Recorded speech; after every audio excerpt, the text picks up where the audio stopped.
아브라함이 하나님의 말씀을 듣고 길을 떠납니다. 지난주에 1절과 2절, 3절까지 말씀을 저희가 앞대목 나누다 말았는데요. 말씀을 더 나누기 전에 복과 축복에 대해서 잠깐 다시 한번 정리하고 넘어갔으면 좋겠다라는 생각이 듭니다. 복과 축복, 2절과 3절 사이에 복이라는 단어가 5번 나오고요. 또 저주라는 말이 2번이 나옵니다. 이 짧은 단어에 이 말들이 이렇게 많이 나오는 것은 복과 저주라는 이 컨셉이 창세기에서 굉장히 중요한 의미를 가지고 있습니다. 더 나아가서는 구약 전체를 크게 흐르는 관통하는 주제이기도 합니다. 지난주 복에 대해서 잠시 말씀을 드렸는데요. 복은 하나님과 특별한 관계가 시작되는 것을 성경에서는 축복이다라고 얘기를 하고 있습니다. 하나님과의 특별한 관계가 시작이 되니까 하나님께서 우리의 삶을 지키시고 우리의 삶을 보호하시고 우리 삶 가운데 은혜를 주시기 시작하는 것을 하나님이 주신 축복이다라고 얘기합니다. 그래서 복을 받기 위해서는 하나님과 특별한 관계가 시작되는 것이 제일 중요합니다. 제가 많은 사람들을 사랑하지만 옆집의 아이들까지 인생을 지키고 돌보지는 않아요. 제 딸의 인생을 돌보고 제 딸의 모든 것들을 염려하고 필요한 것들을 채우려고 하는 것은 제가 제 딸과 아버지와 딸이라는 특별한 관계가 있기 때문이에요.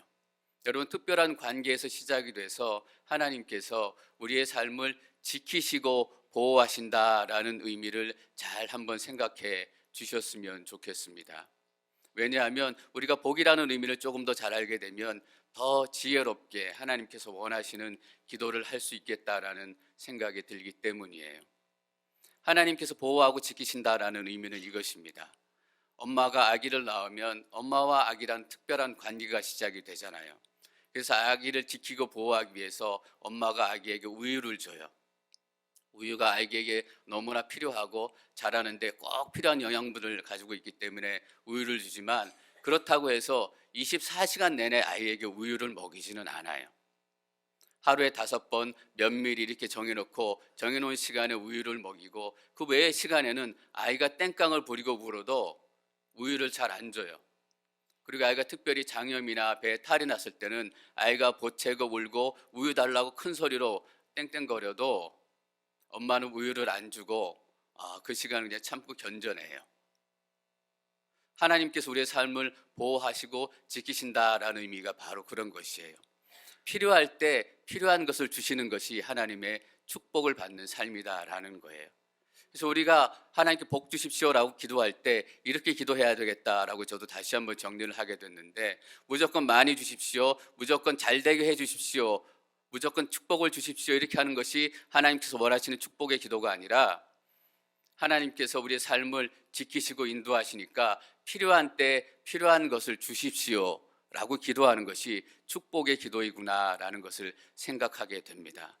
때때는 우리 삶에 장염과 배탈이 나서 지금 우리가 우유를 먹을 수 없기 때문에 배가 고파도 또 줄여도 참아내야 하는 그 시절이 우리에게 필요한 것이라면 우리의 회복을 위해서 하나님께 허락하신다라는 것이죠. 여러분, 우리의 자녀를 위해서 기도할 때 어떻게 기도하세요? 성공하게 해주십시오, 잘 되게 해주십시오, 좋은 사람 만나게 해주십시오. 저도 그렇게 기도했던 것 같아요. 근데 하나님, 그 인생에 정말 지금 어려움과 고난이 필요하다면 어려움과 고난을 허락해 주십시오. 그리고 어려움과 고난을 이길 수 있는 힘을 하나님께서 그 아이에게 허락해 주십시오 라고 기도하는 것이 축복을 구하는 기도구나라는 것을 깨닫게 되는 거예요. 그게 하나님께서 원하시는 기도, 하나님께서 우리 삶을 지키시고 보호하시고 은혜를 주신다라는 의미다라는 거예요. 그렇다면 저주는 어떤 의미일까? 하나님과의 특별한 관계가 깨어지고 하나님의 보호하심과 하나님의 인도하심이 끊어지는, 하나님의 임재가 사라지는 그런 상황을 저주다라고 성경은 말하는 거예요. 그래서 아무리 부자로 살아도, 아무리 건강하게 살아도, 아무리 명예롭고 권력을 가지고 살아도 하나님과 특별한 관계가 깨지고 하나님의 보호하심과 인도하심이 그 삶 가운데 사라진다면 그 삶은 저주받은 인생이다라고 결론을 맺게 되는 거예요. 여러분, 하나님께서 꼭 필요한 것을 채워주시고 경험해 주시는 그런 삶을 살기를 원하십니까? 그것이 축복된 삶입니다. 때로는 고난일지라도 어려움이 있을지라도 하나님께서 그 시련과 어려움을 통해서 우리의 믿음을 더 강하게 견고하게 만드시고, 그리고 복의 최종 목적이 이것이다라고 지난주에 말씀드렸는데 혹시 기억하시는 분 계신지 모르겠어요. 그래서 하나님을 더 깊이 알아가게 되는 것, 하나님을 더 사랑하게 되는 것. 아내와 남편의 가장 큰 축복이 뭐겠어요? 더 깊이 사랑하는 것만큼 더 큰 축복은 없을 거라고 생각이 됩니다. 저는 여러분이 여러분 삶 가운데서 늘 하나님의 축복을 경험하실 뿐만 아니라 그 축복을 위해서 간절히 기도해 주시는 여러분들이 되시기를 축원합니다. 저희가 4절 말씀을 읽겠습니다. 4절 시작. 말씀하신 대로 떠났습니다. 롯도 아브라함과 함께 갔습니다. 아브라함이 하나님을 떠날 때 나이는 75세였습니다. 그리하여 하나님께서 말씀하셨기 때문에 아브라함은 여호와께서 말씀하신 대로 떠났습니다. 내가 떠나고 싶다고 해서 떠나는 것이 아니라 하나님께서 말씀하셨기 때문에 떠나게 됐습니다. 근데 함께 한 사람들이 참 볼만한 사람들이에요. 아브라함과 사레 그리고 롯이 함께 떠나게 됩니다. 이 세 사람의 공통점, 아브라함과 사레 이 부부와 롯의 공통점은 그 삶 가운데 큰 무엇인가가 없다라는 것이에요. 아브라함과 사레는 간절히 기다리던 자녀가 한 명도 없었어요. 롯은 어떤 사람이었어요? 아버지가 일찍 죽어서 아버지가 없는 사람이었어요. 그 삶 가운데 가장 중요한 것들이 없었기 때문에 그 세 사람은 하나님의 도우심이 간절하게 필요했던 사람이에요. 저는 여러분들이 하나님의 도우심이 간절히 필요한 인생으로 살아가시기를 바랍니다. 하나님의 도움이 필요 없다라고 살아가는 사람들이 있어요. 성경에서는 바리새인들이라고 얘기해요. 나는 의롭고 내가 모든 것을 했기 때문에 나는 하나님이 필요 없습니다 라고 생각하면 그 인생은 하나님이 필요 없는 인생이 되는 거예요. 하나님이 필요 없는 인생은 하나님과 특별한 관계가 시작이 안 돼요. 우리 삶에 무엇인가 부족한 것이 있다면 그것은 하나님께서 우리에게 기도하고 하나님과의 특별한 관계를 위해서 남겨놓으신 진짜 축복인 것을 여러분이 이 아침에 깨닫기를 원합니다. 여러분 삶 가운데 무엇이 부족하십니까? 좀 건강이 부족하세요? 아니면 가진 것이 좀 부족하세요? 아니면 더 배웠으면 좋겠는데, 더 인기가 있었으면 좋겠는데 그것들이 부족하다고 느껴지세요? 그것 때문에 내 삶이 횡하다고 느껴지신다면 여러분 인생 그 횡함 때문에 하나님을 만나시게 될 것입니다. 아브라함에게는 그렇게 간절한 마음이 있었어요. 75세 때 아브라함이 하란에서 가나안 땅으로 떠났습니다. 75세 적지 않은 나이였어요. 지금보다는 몸의 신체적인 건강 상태가 많이 좋았을 거라고 생각이 되지만 그 먼 길을 떠나기에는 쉽지 않은 나이였어요. 정든 땅, 정든 고향, 정든 부모, 내가 살았던 가치관, 내가 배웠던 교육들, 내가 믿었던 이전의 신앙들을 다 버리고 떠날 만큼 간절함이 그 인생 가운데 있었다라는 거예요. 여러분 하란에서 가나안까지가 600마일 거의 가까이 된다고 해요. 600마일이면 1000km 정도 되는 거잖아요. 제가 얼마나 먼 거리일까 찾아봤어요. 이 앵커리지에서 여러분이 추천 많이 하시는 발데지까지가 그 차로 가는 시간이 한 5시간 반 정도 걸리잖아요. 그게 한 230마일 정도 되더라고요. 600마일이라면 얼마나 먼 거리인가. 특별히 많은 사람들과 재산과 가족들을 데리고 걸어서 갔을 텐데 좋기 한 달은 넘게 걸어서 갔을 거예요. 얼마나 힘들고 지치고 두렵고 걸어갈 때마다 고개를 넘어갈 때마다 아브라함은 뒤를 돌아서 사라의 얼굴을 한번 보고 또 롯의 얼굴을 한번 봤을 거예요. 언제 이 긴 여정이 끝나나 미안하기도 하고 힘들기도 하고 자신도 지치기도 하고. 여러분 그러나 목표를 향해서 가는 그 시점은 괜찮아요. 아무리 힘들어도 가나안 땅에 도착하면 내 삶이 달라진다, 하나님께서 약속하신 땅이다 라는 소망과 기대가 있기 때문에 그 어려움을 이길 수 있어요. 제가 신학교 다니면서 공부하고 또 미국 와서 공부할 때 여러 가지 어려움들이 있었어요. 처음 미국 와서 공부하기 시작하면서 제 아내가 아파가지고 응급실도 몇 번 가야 했고, 전혀 낯선 환경, 어떤 의료 시스템인지도 모르고, 또 의료보험도 없을 때고, 너무나 정신없고 두려움 가운데서 몇 번 이렇게 응급실을 들락날락한 적도 있고, 공부하는 것도 힘들었고, 우리 자녀를 또 돌보는 것 가운데도 또 힘든 일들이 있었고, 근데 그때 힘들었지만 힘들지 않았다고 느낄 수 있었던 게, 내가 신학교를 졸업하면 목사 한 수를 받으면 하나님께서 나를 크게 쓰실 것이다 라는 막연한 기대가 있었기 때문이에요. 하나님께서 약속하신 가나안 땅에 도착하면 내가 이렇게 멋진 하나님의 사람으로 살 수 있구나 라는 약속이 있었기 때문에 그 힘든 시절을 그래도 소망과 기대를 가지고 견뎌낼 수 있었어요. 근데 진짜 믿음의 시련이 언제 찾아왔냐 하면 졸업하고 목사 안수를 받고 난 다음이에요. 저는 제가 졸업하고 목사 안수 받고 나서 목회를 시작하면 제가 기도하면 사람들이 다 쓰러질 거라고 생각했어요. 제가 강단에 서서 설교하면 다 눈물을 흘리고 은혜 받고 성령의 충만함으로 모든 사람들의 인생이 다 변하는 역사가 한꺼번에 나타날 거라고 생각했어요.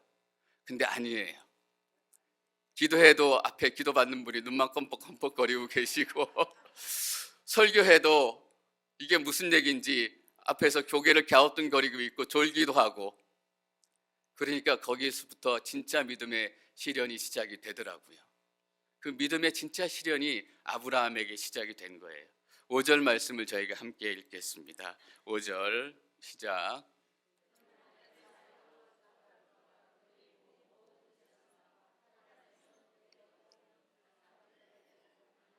이르렀습니다.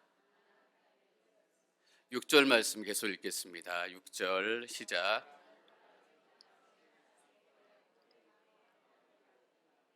그 땅 가나안 사람들이 살고 있었습니다.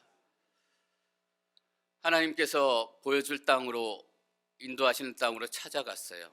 하나님께서 어떻게 인도하시고 어떻게 보여주시는지 모르겠지만 인도하심을 따라서 가나안 땅으로 도착했는데, 가나안 땅에 도착하고 보니까 어떻게 기록이 되어 있느냐, 당시 그 땅에는 가나안 사람들이 살고 있었습니다 라고 기록이 된 거예요.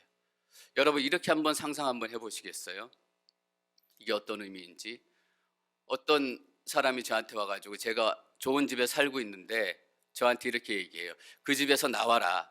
그래서 나오면 내가 더 좋은 집으로 인도에서 살게 해주겠다 라고 해서 짐을 다 싸가지고, 지금 살던 집도 엄청 좋은 집인데 더 좋은 곳에서 살게 해주겠다라는 약속 하나만을 들고 어떤 집을 갔어요. 그 집의 문을 쑥 열고 들어갔더니 사람이 살고 있는 거예요. 얼마나 황당해요. 하나님께서 아브라함을 새로운 땅으로 인도하시겠다, 약속의 땅으로 인도하시겠다라고 약속의 말씀을 주시고 아브라함을 가나안 땅으로 인도해 오셨어요. 가면서 아브라함 마음속에는 어떤 마음이 있었을까요? 이렇게 힘들게 가지만, 고개를 넘어 힘들게 가족을 데리고 가지만 가나안 땅에 도착하면 하나님이 약속하신 대평원, 그냥 과일을 심기만 해도 나고 벼를 심기만 해도 나고 아무도 살지 않는, 거기에 텐트만 치면 그것이 내 땅이 되는 그런 땅이 준비되어 있을 거야 라고 마음 먹고 가지 않았겠어요? 근데 마침내 가나안 땅에 도착하니까 사람들이 살고 있는 거예요. 저는 여기서 아브라함이 얼마나 황당했을까라고 한번 생각해 보게 돼요. 사례는 뭐라고 생각했을까? 또 롯은 뭐라고 생각했을까? 정말 믿음이 필요한 시점에 이르게 된 거예요. 여러분, 말씀을 붙들고 떠나는 것도 어렵지만 가나안 땅에 도착해서 살아가는 그 삶에 진짜 믿음이 필요한 시간이 도래하기 시작하는 거예요. 이스라엘 백성들 하나님께서 출애굽을 통해서 인도해 내셨어요. 바로의 공격과 핍박과 위협 가운데 잘 견뎌내서 출애굽을 해서 어떤 사건이 나타나요? 홍해가 갈라지고 사막을, 그 광을, 바다를 건너서 광야로 들어서잖아요. 홍해를 갈라설 때, 또 홍해를 그 물 사이로 걸어갈 때 이스라엘 백성들은 어떻게 생각했을까요? 이 갈라진 홍해만 지나고 나면 새로운 세상이다. 이 갈라진 홍해만 지나고 나면 하나님께서 약속하신 그 약속의 땅이 우리 가운데 예비되어 있다라고 생각했을 거예요. 그런데 홍해를 건너자마자 그들이 만나게 된 것은 무엇이에요? 마실 물이 없어가지고 물 한 모금 찾아서 헤매는 인생이 된 거예요. 여러분, 기대가 크면 어때요? 실망이 커요. 그리고 기대에 충만했던 이스라엘 백성들이 물 한 모금 찾지 못하자 홍해를 건너고 나서 며칠도 안 돼서 모세에게 이렇게 얘기하잖아요. 다시 이집트로 돌아가자. 이집트는 음식이라도 편안하게 먹었다라는 거예요. 목사 안수 받고 목회를 시작하고, 그러니까 제 가운데 진짜 믿음의 갈등이 시작이 되더라고요. 과연 하나님께서 나를 부르신 게 맞을까? 부르신 게 맞다면 내가 이것보다 훨씬 잘해야 될 텐데, 하나님께 약속하시는 곳에 이르렀다면 이 땅에 아무도 살지 않고 있었고 내가 텐트만 피면 이 땅이 우리의 약속의 땅이 돼야 될 텐데, 그리고 가나안 땅이 어떤 땅이었을까요? 성경을 읽어보면 가나안에 살고 있었던 사람들이 이방인들에 대해서, 이민자에 대해서, 또 순례자에 대해서, 나그네에 대해서 그렇게 호의적인 문화는 아니었던 것 같아요. 어떻게 할 수 있냐면 소돔성에 아브라함의 조카 롯이 살게 되잖아요. 뒤에 읽어보면 롯이 손님 2명을 집안에 들여요. 근데 동네 사람들이 나와가지고 그 손님들을 폭행하겠다고 롯의 집을 두드리고 롯의 집을 부수려고 해요. 그만큼 외부에서 찾아온 사람들, 이방인들, 이민자들, 나그네에 대해서 공격적이고 적대적인 문화를 가지고 있던 사람들이에요. 가난한 사람들을 보고 아브라함의 마음은 철렁했을 거예요. 사례가 아브라함에게 뭐라고 얘기했을까? 당신 하나님의 음성 들은 게 맞아. 정말 이것이 약속한 땅이야. 롯도 그랬을 거예요. 삼촌, 정말 저희가 제대로 온 게 맞아요. 그냥 하란 땅에서 평안하게 바벨론 사람들이 믿고 있었던 달신이나 믿고 살았으면 이 고생은 안 했을 텐데, 당시 여호와 이름을 들어보기나 했겠어요. 하나님의 이름, 여호와의 이름, 어떤 신인지도 모르는 그 한 말씀을 듣고 이렇게 쫓아왔다는 게 너무 어리석고 너무 가엾고 측은해 보이기 시작하는 거예요. 저는 아브라함의 여정 가운데 가장 믿음이 흔들렸던 시간이 바로 이 지점이었을 거다라고 생각이 돼요. 아마 이후에 계속되는 일들이 나타나지 않았다면 저는 아브라함이 여기서 다시 짐을 꾸려서 하란 땅으로, 고향 땅으로 돌아갔을지도 모르겠다라고 생각을 하게 됐어요.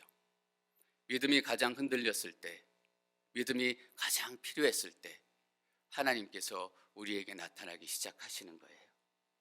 제가 7절 말씀 저희가 계속해서 읽겠습니다.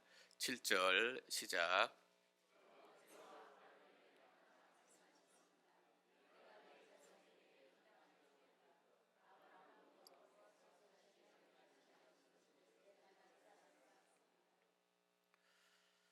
아브라함에게 믿음이 가장 필요했을 때 하나님께서 아브라함에게 나타나셨습니다.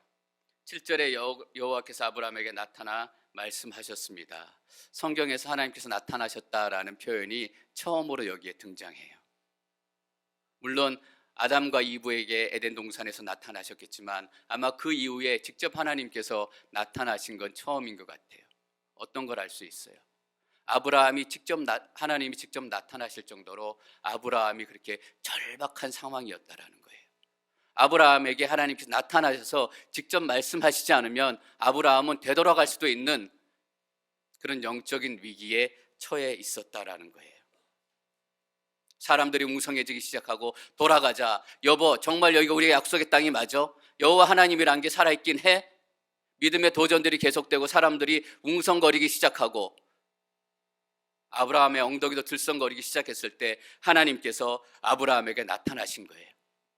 그래서 아브라함에게 믿음의 확신을 더해 주십니다. 내가 내 자손에게 이 땅을 주겠다라는 거예요.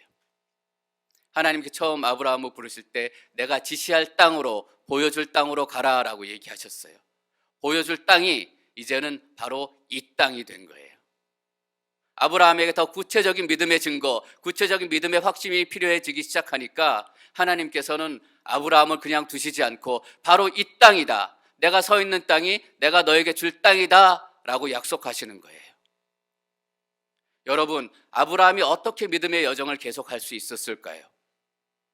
저는 아브라함이 믿음의 사람이었기 때문에 그 힘든 믿음의 여정을 계속했다라고 생각했어요.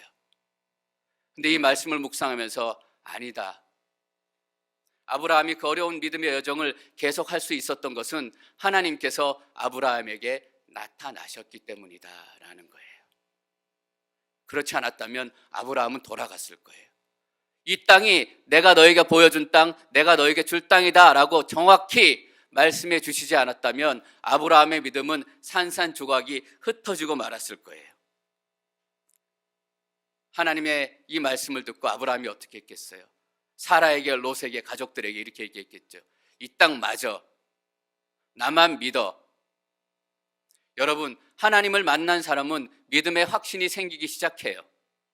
하나님을 만난 사람은 아무것도 버틸 것도 없고 가진 것도 없고 붙들 것도 없는 것 같은 상황에서도 흔들리지 않고 믿음을 지켜요. 여러분, 가나안에 도착했더니, 세겜 땅에 도착했더니 사람들이 살고 있었어요. 주인이 있었다라는 얘기예요.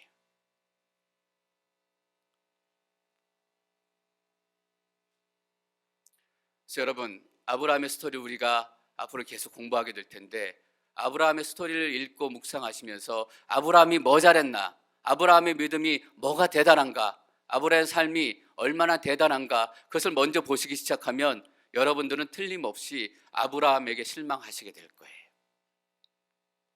다음 주에 보게 될 기근 이야기에서는 아브라함이 살기 위해서 자기 아내를 누이라고 속이는 그런 모습이 나와요. 그런 아브라함에게 우리가 무엇을 배우겠어요? 아브라함에게서 무엇을 배우라라고 성경에서 아브라함의 이야기를 기록한 게 아니에요. 아브라함이 이삭을 하나님께 바쳐요. 아브라함이 믿음이 대단해서 그 이삭을 바칠 수 있었는가? 아브라함 믿음이 그 정도였다면 내가 어떻게 그 믿음을 쫓아갈 수 있을까? 나는 아브라함처럼 살 수도 없을 거야 라고 또 한편에서는 믿음의 절망을 하게 될 거예요. 근데 우리가 아브라함의 스토리에서 보아야 되는 것은 무엇이에요? 아브라함의 믿음이 아니라 하나님의 지키고 보호하시고 인도하심이에요. 그것 때문에 아브라함이 믿음의 아버지가 되고 믿음의 여정을 지나갈 수 있었다라는 거예요. 여러분, 지키고 보호하시고 인도하시는 것이 뭐라고 했어요? 복이라고 얘기했어요. 하나님께서 한 인생 가운데 복 주시기 시작할 때, 한 인생을 축복하시기 시작할 때 그 인생이 어떻게 바뀌는지, 거짓말하고 아내를 속이고 그런 인생이 어떻게 믿음의 인생이 될 수가 있었는지 그것을 이야기해 주는 게 아브라함의 스토리예요. 저는 그래서 여러분들이 하나님의 축복을 단단히 받고 경험하기를 원해요. 우리의 인생이 바뀔 수 있는 것, 우리의 인생이 변화될 수 있는 것, 하나님의 축복을 받고 경험하는 길 외에는 없다라는 거예요. 우리의 힘으로 돼요? 안 된다고요. 그렇다면 아브라함의 힘으로 혼자 역경을 이겨내고 아브라함의 힘으로 역경을 돌파해내고 그런 역경의 스토리들, 인간 승리의 스토리들이 그 가운데 기록되어 있을 거예요. 여러분, 아브라함의 스토리 앞으로 잘 읽어보세요. 그것은 인간 승리의 스토리가 아니거든요. 하나님의 축복의 스토리예요. 이 시간 축복합니다. 여러분 가운데 하나님의 축복이 크게 임하시게 될 것입니다. 그래서 우리 삶 가운데 정말 놀라운 믿음의 삶이, 믿음의 역사가 시작이 되는 것입니다. 하나님을 만난 아브라함이 첫 번째 하는 것, 제단을 쌓는 거예요. 여러분, 하나님을 만나시면 제단을 쌓으시기를 축원합니다. 아브라함이 세겜 땅에 제단을 쌓는 것, 놀라운 영적인 의미를 가지고 있어요. 여호와의 이름이 한 번도 들려지지 않았던 그 가나안 땅 가운데, 하나님의 이름이 한 번도 높임을 받지 않은 그 땅 가운데 아브라함이 제단을 쌓고 여호와의 이름을 높임으로 그 땅 가운데 새로운 영적인 역사가 시작이 되는 거예요. 여러분, 이것이 예배이고 이것이 전도이고 이것이 선교예요. 한 번도 여호와의 이름이, 하나님의 이름이 들려지지 않았던 그 땅 가운데 가서 하나님의 이름을 듣게 하고 하나님의 이름을 찬양하고 죄와 어둠만이 덮고 있던 그 땅 가운데 하나님의 약속과 소망이 스며들기 시작하는 것, 그것이 전도이고 선교예요. 8절에서는 더 나아가서 이렇게 얘기하고 있어요. 제가 8절 말씀을 계속해서 읽겠습니다. 8절 시작.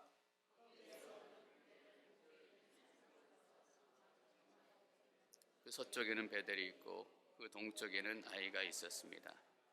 거기에서 그는 여호와를 위해 제단을 쌓고 여호와의 이름을 불렀습니다. 더 남쪽으로 가서 베델과 아이라는 도시 사이에 여호와를 위해서 제단을 쌓고 여호와의 이름을 불렀습니다라고 기록하고 있어요. 여호와의 이름을 불렀습니다라는 말은 그 말 그대로 여호와의 이름을 외쳐 불렀다라는 얘기예요. 여호와의 이름을 그 땅 가운데 선포했다라는 거예요. 저는 아마도 아브라함이 목소리를 내서 내 하나님 여호와를 찬양합니다, 내 하나님 여호와가 이 땅 가운데 주인이십니다 라고 목소리를 내서 선포했을 거라고 믿어요. 그래서 마틴 루터는 여호와의 이름을 불렀습니다 라는 이 대목을 아브라함이 프리칭했습니다 라고 번역해요. 여호와의 이름을 그 땅 가운데 선포한 거예요. 살아가신 생명의 이름을 그 땅 가운데 선포한 거예요. 어떤 의미예요? 그 땅의 주인이 하나님이시다라고 선포하는 거예요. 여러분이 예배 드리는 그 자리에 어떤 선포가 나타나요? 내가 예배 드리는 이 자리가 하나님의 땅이다라는 거예요. 여러분 가정 가운데서 가정 예배를 드리시잖아요. 어떤 의미예요? 우리 가정이 하나님의 땅이다라는 것이에요. 이 교회에서 예배 드리잖아요. 이 교회가 하나님의 땅이다라고 선포하는 거예요. 우리 유스 아이들이 페루로 아우리치를 가게 돼요. 그 땅에 가면 제일 처음 하는 게 예배 드리는 거가 될 거예요. 뭐예요? 이 페루 리마도 하나님의 땅이다라고 선포하는 거예요. 하나님의 땅이다라고 설교하는 거예요. 여러분 저만 설교자예요? 아니에요. 이런 의미에서 여러분 모두가 설교자인 거예요. 여러분 선포하십시오. 하나님이 여러분 인생 가운데 주인이십니다. 하나님이 여러분 모든 것 가운데 주인이십니다. 우리 자녀들 가운데 하나님의 주인이 선포되는 순간 생명이 시작이 되는 거예요.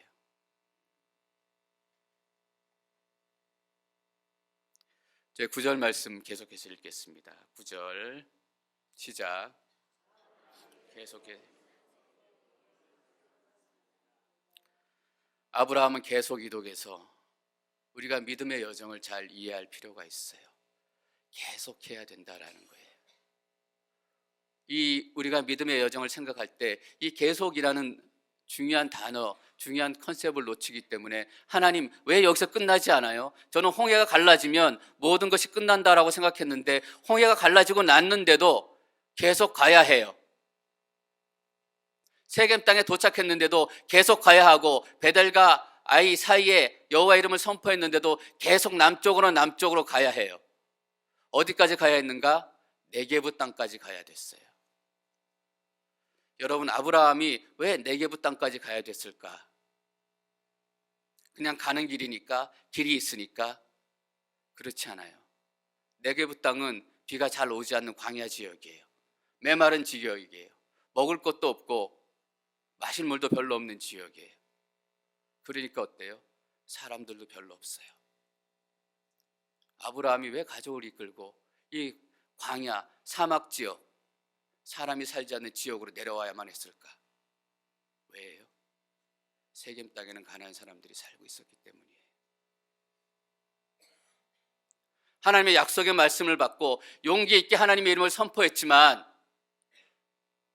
믿음의 여정이 계속되는 거예요. 저는 이 과정 가운데 얼마나 아브라함이 믿음의 갈등을 겪었을까? 이 땅이라고 말씀하셨는데 정작 살려고 하니까 살지 못하겠는 거예요. 가난한 사람이 쫓아와서 거기에 텐트를 치면 죽이겠다라고 얘기하는 거예요. 여러분, 우리가 하나님을 만나고 예수 그리스도를 경험하고 내가 이제 하나님을 위해서 살겠다, 모든 것을 떠나겠다라고 생각하고 이전에 만났던 잘못된 관계들, 이전에 내가 생각했던 잘못된 생각들 다 버리고, 어떤 사람들이 이전에 듣던 음악까지 다 버리잖아요. 하나님이 주신 음악이 아니다. 그렇게 결단하고 떠나서 믿음으로 나아갔는데 자기가 생각했던 찬란한 모습이 아닌 거예요. 가나안 땅에 도착했는데 사람들이 살고 있어요. 그래서 살 수 없이 더 내려가야 됐어요. 사람이 살지 않는 곳까지 내려가야 하는 거예요. 여러분, 그게 믿음의 여정이에요.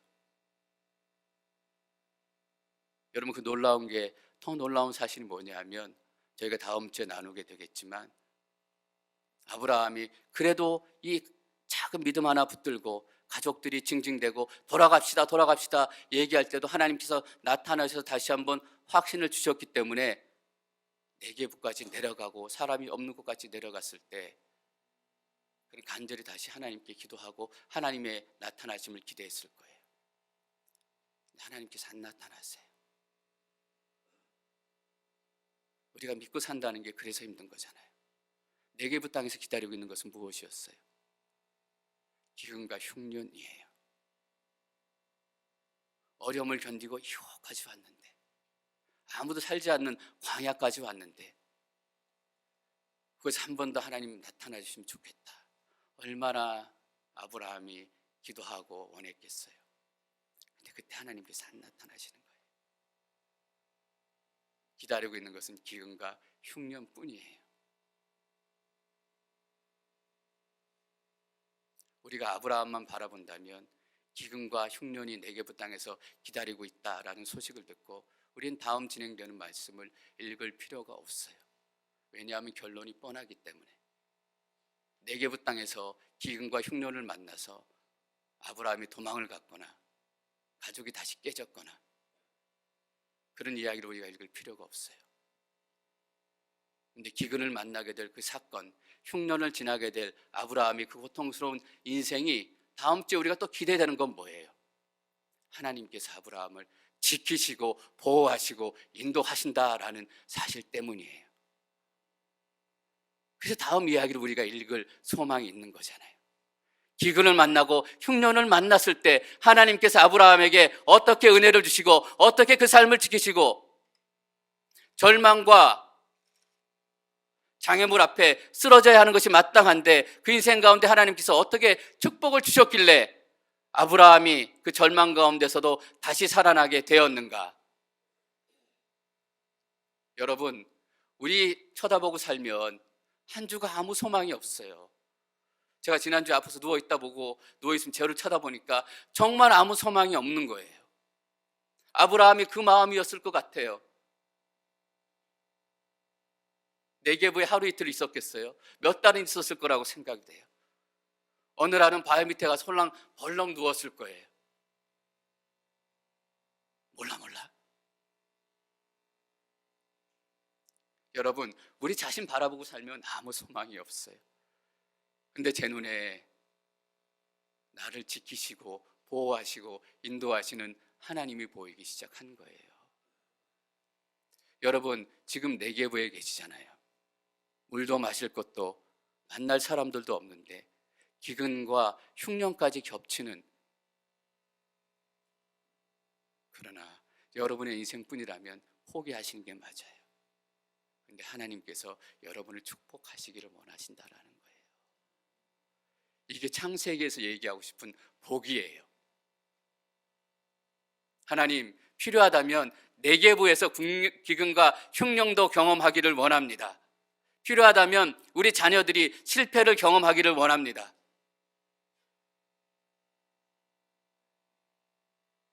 근데 소망이 있잖아요.